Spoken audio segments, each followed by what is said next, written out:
Patch 9.17 has been out for a few days now, and as a result we've been able to take a look at which champions are performing the best in each and every role. You're going to be learning today which champions you want to be abusing this patch and why. Remember, picking the right champion in Champion Select is imperative if you want to be climbing as quickly as possible. That's why today we're going to be going over the best champion for each role and a few honorable mentions along the way. Before we get into these picks, make sure you check out our website GameLeap.com if you haven't already. There we have hundreds of guides all done by challenger players sorted into a quick and easy to use courses system. I've personally looked at a lot of the content on there and it's all really high quality, made by some really good players. If that's something that does interest you and you're ready to take that extra step towards improving your play, make sure to check us out using the link below and sign up today. Now let's start things off with an honorable mention at the top of the map. This patch, it's going to be Aatrox. Now I'm sure a lot of you didn't see this coming, and granted, in Master, Grandmaster, and Challenger, Aatrox would probably be the #1 pick. But let me just go over why he's the honorable mention instead. Aatrox is able to bully well, and he managed to avoid nerfs this patch because they were pulled at the last minute. He's as strong as he's ever been, but as a result, his ban rate is climbing very quickly. This means that you're not going to be able to get him nearly as often as you might like to.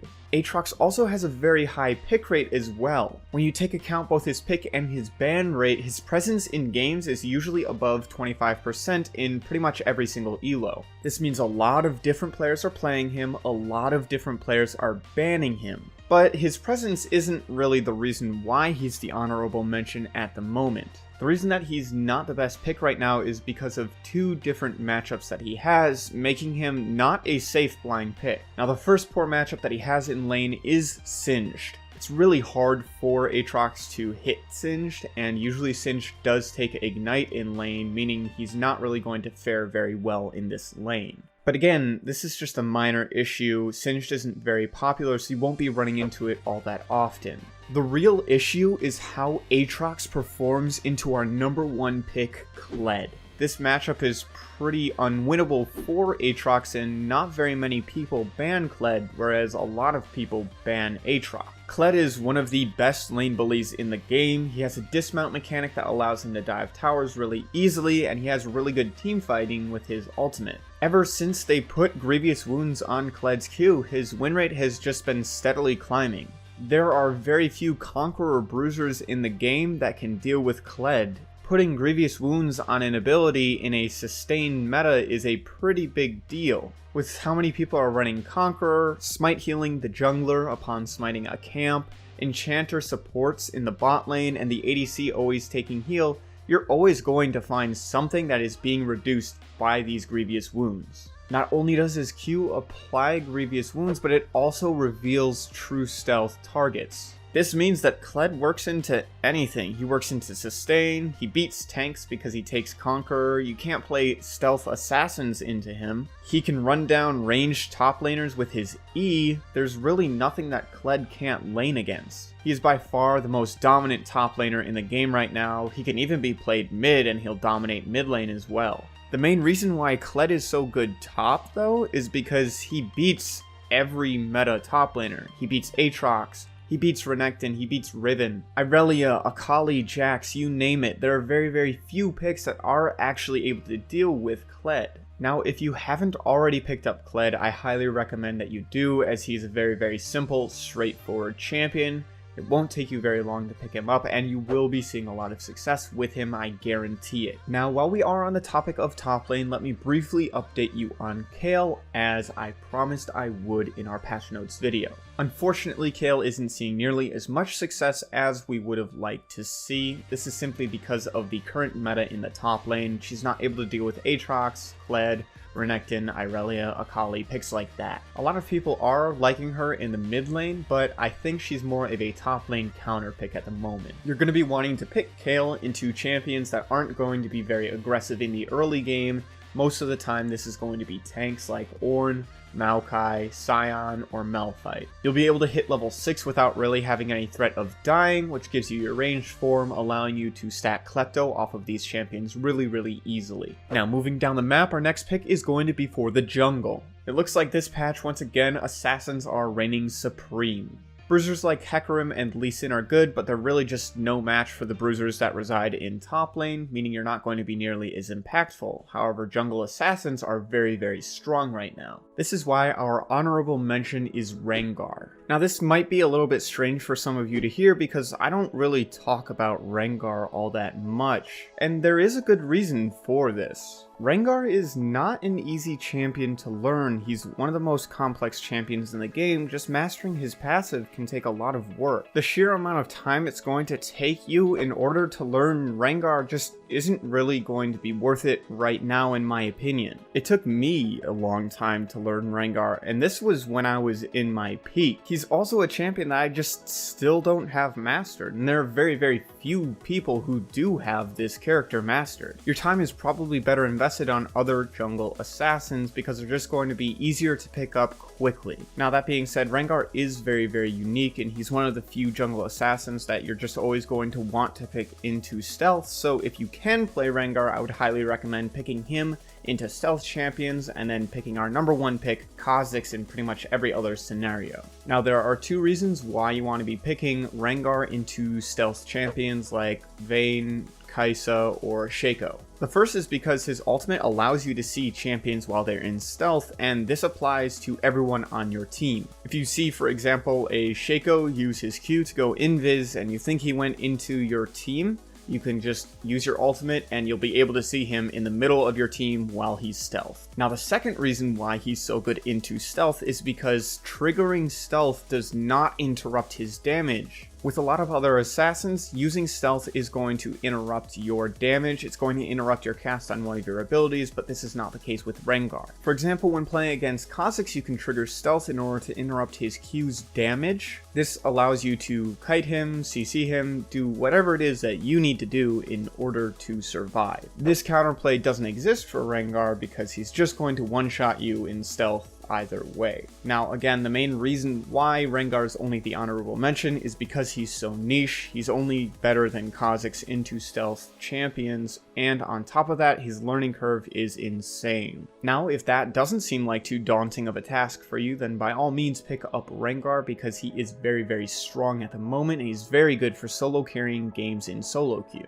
Moving on to our number one jungle pick, it's going to be Kha'Zix. Now again, I already talked a bit about him, but he's just the best jungle assassin in the game right now. He's able to clear very quickly, he does his camp so well, he's able to solo dragons early on into the game, scuttles are a breeze for him, and he's able to gank really early before even level 6. Once you do get him to level 6, he turns into a completely different animal. Quite literally, he evolves. This allows you to pick whatever playstyle that you might want to play on Kha'Zix, and each one is very strong. They both have their strengths and their weaknesses, but you're able to fit into whatever comp you need to. For those of you starting out on Kha'Zix, I would recommend sticking to starting with your Q evolve. This is the one that's going to allow you to farm the fastest and deal the most damage on an isolated target. Honestly, Kha'Zix really is just able to do everything that you want an assassin to do. He's got stealth, he's got a gap closer, his damage is insane, he's even got a little bit of sustain, which really helps, especially later on into the game. You can clutch out some pretty close fights with the sustain, especially if you're taking Ravenous Hunter as well.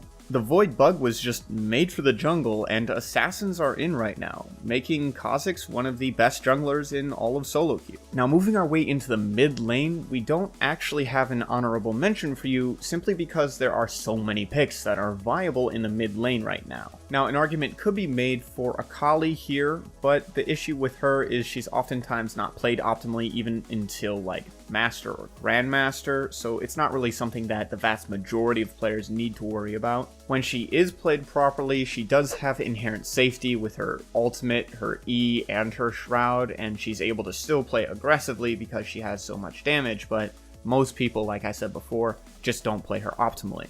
Similar to Rengar, she's very hard to just pick up and play optimally.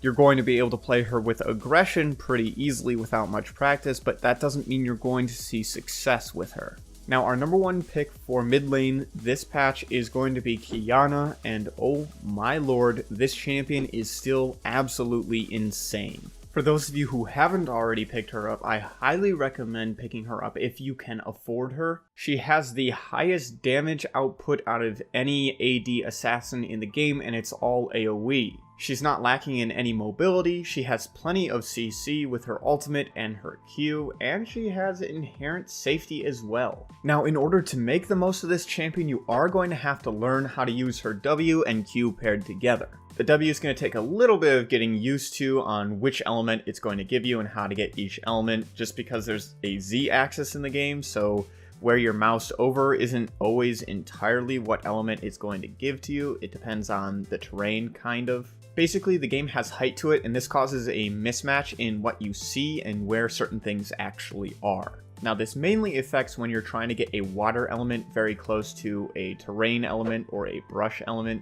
but you should be able to get used to it after playing just a few games of her. Now, speaking of elements, Qiyana does use the classic 3 elements that we see in countless other games and shows. I'm talking about rock, water, and brush. Now, all jokes aside, you do need to master which element that you need at certain times. That's going to take a little bit, but once you do get it down, she's able to just delete people, lock people down, get away, escape, whatever it is she needs to do with these 3 elements. Her ultimate is a complete game changer. Now, the nerfs to her ultimate did affect how often she's able to use it late game, but they did not affect how effective this ability is. It does a lot of damage, it can hit a whole team, it gives you multiple forms of CC on just one ability. It's just so good. This ability is what makes Qiyana such a terror in the jungle. There's really nothing you can do when fighting a fed Qiyana in the jungle, you're probably just going to die. All of these reasons culminate into why Qiyana is so insanely strong right now and why she is the #1 pick in the mid lane and potentially the entire game at the moment. Now, on to ADC, and my honorable mention for ADC is actually going to be Xayah. Now, perhaps this is just my own opinion, but every single Xayah that I've seen has done really well on her, so I decided to test her out for myself, and she actually felt pretty good. I was very pleasantly surprised. She's one of my favorite ADCs, and if you duo with a Rakan main and you two really know how to do the matchup, then this becomes one of the most potent bot lanes in the game, which is why this is my honorable mention.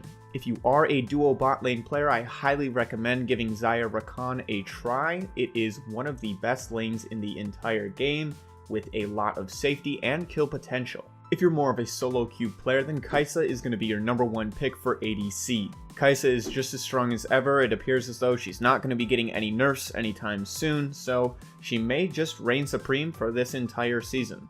At this point, I'm sure you guys are all familiar with what Kayle does and why she's so good. Your kill potential with a lockdown support like Nautilus is just insane.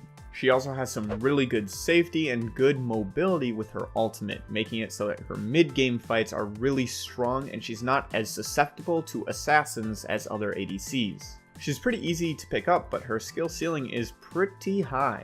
There is a ton of optimization that can go into this character, such as using your ultimate as an auto attack reset or using your W when the proper amount of plasma stacks are on an enemy. Now, last but not least, we do have support. Support right now is just an amalgamation of different champions with different playstyles, and honestly, I'm really loving it at the moment. Right now, all-in champions are seeing a little bit more success than enchanters. This is why Janna is my honorable mention for support. She's one of the best peeling enchanters in the game, and she's pretty easily able to keep your ADC alive through many assassins.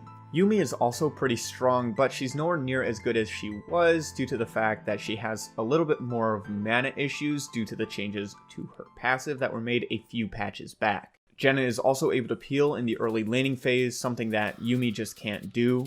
This means she's more easily able to lane against champions like Pyke or Nautilus. Now, speaking of Pyke, my #1 pick for support this patch is going to be Pyke.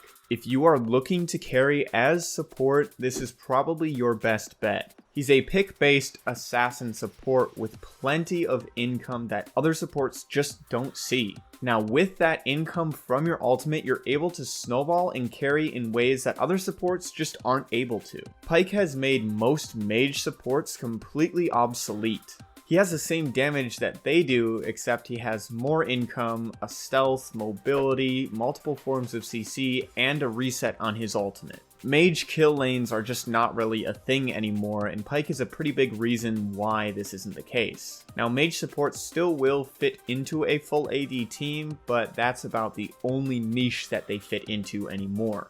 Pyke just snowballs harder than them, has more income than them, and takes less income away from the ADC. He's not the best lockdown champion in the game. There are champions like Nautilus or Thresh, for example, but in turn he does a lot more damage and has that reset like I said before. He kind of combines the best of both worlds between damage and CC. He also happens to be the best roaming support that we've seen since the release of Bard, which is great because this is one of the best ways to help your team out. If your top lane is struggling, you can quickly gank them, go back, get your Moby boots, use your W for that increased move speed, your E, the dash, and you'll be back in lane without missing too much. Pyke really is one of the few champions that you can solo carry on from support, and that is why he is my #1 pick for support at the moment. Now that's about all that we have for you today on the best champions that you need to be abusing this patch in solo queue for each role.